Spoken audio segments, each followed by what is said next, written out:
Hi everyone, and welcome to a book review. It's been a while since I've done an individual book review, but I wanted to go ahead and do that. I'm just in the process, just thought I should have this up on my Goodreads so I can tell you more of what genres this is classified as. So, reading challenge is what I want. Okay, so this book I'm going to be reviewing, I try to keep my book reviews fairly short, so we're not going to talk about this for 10 or 15 minutes, especially this one because it's so short. This book is 104 pages. The print is like huge.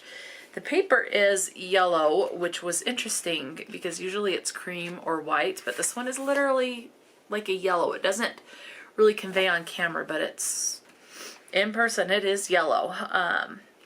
But the reason why the print is so big is because this is a middle grade. So the book I'm talking about is The Griffin Gate by Vashti Hardy.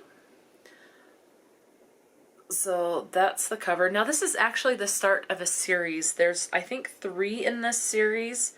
I have the next one on my wish list, so I'm going to get the next one eventually. I like this enough to collect this series, especially where it's so short. The name of this series is also the name of this book, The Griffin Gate.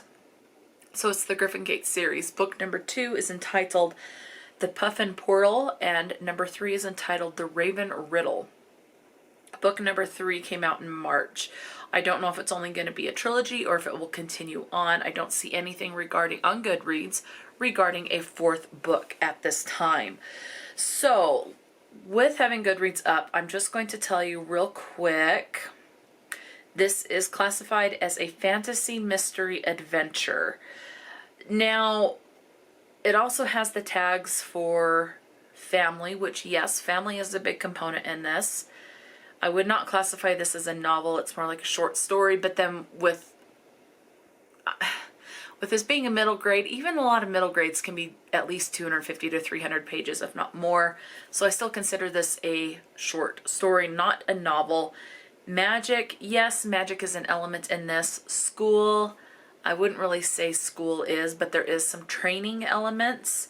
Obviously this is fiction. So, okay, so those are the tags that are showing up on Goodreads. This is definitely an adventure.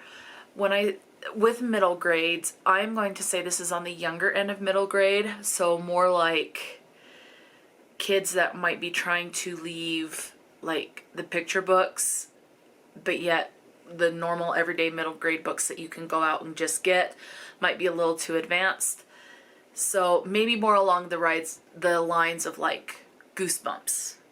That age range is what I would say. And this one I would probably say is maybe just a year or 2 younger, but because Goosebumps is considered more horror, you know, that's my only reason on this one. Now, this one we are following Grace. Grace's grandmother created this map that when you lay it out, these little gates pop up on top of the map. And when you touch the gate, it will transport you to that city. Now, it's not a world map is my understanding, but it covers a particular vast area.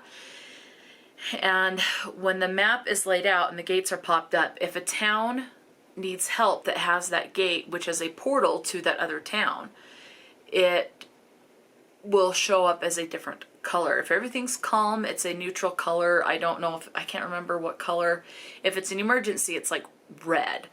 And then there's other different colors to say, you know what, we need help, but it's not urgent type of a situation. There are pictures in this. So as you can see, there's a picture there. So there are pictures throughout this. Grace lives with her mom and her brother. There's no mention of a dad, so I am assuming it is a single parent household. And Grace is the younger of the 2 siblings. Her brother is older. She is like 11 and he is 13. And when you reach 13, you get this particular title that enables you to watch the map. And if you see something go on, then you are able to transport. But Grace is considered too young to be able to do that.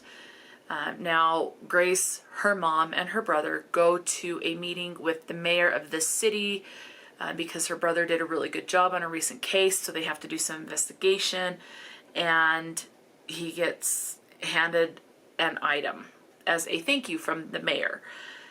Well, when, Grace is a little out of shape because it's not that she wants the recognition, she wants to go on these adventures with her family, and she doesn't like the fact that she is considered too young to do so. There is a family pet, which is a crow. Now, do keep in mind, the crow is actually mechanical. It is not a real live animal, although it moves around like a real animal, I guess. Well, one day her mom is out and there's a knock on the door, and then while her brother is distracted with the door, a town signifies that they need help, and Grace, trying to prove herself, goes by herself to this town to figure out what's going on, and that's where things start. You find out there's this huge secret with someone who is supposedly someone good, but it turns out they might actually not be.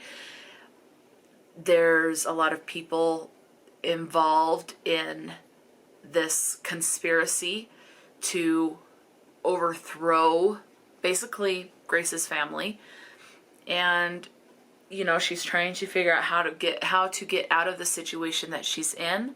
When does she reach out for help as she realizes what can she handle on her own and what can't she handle on her own?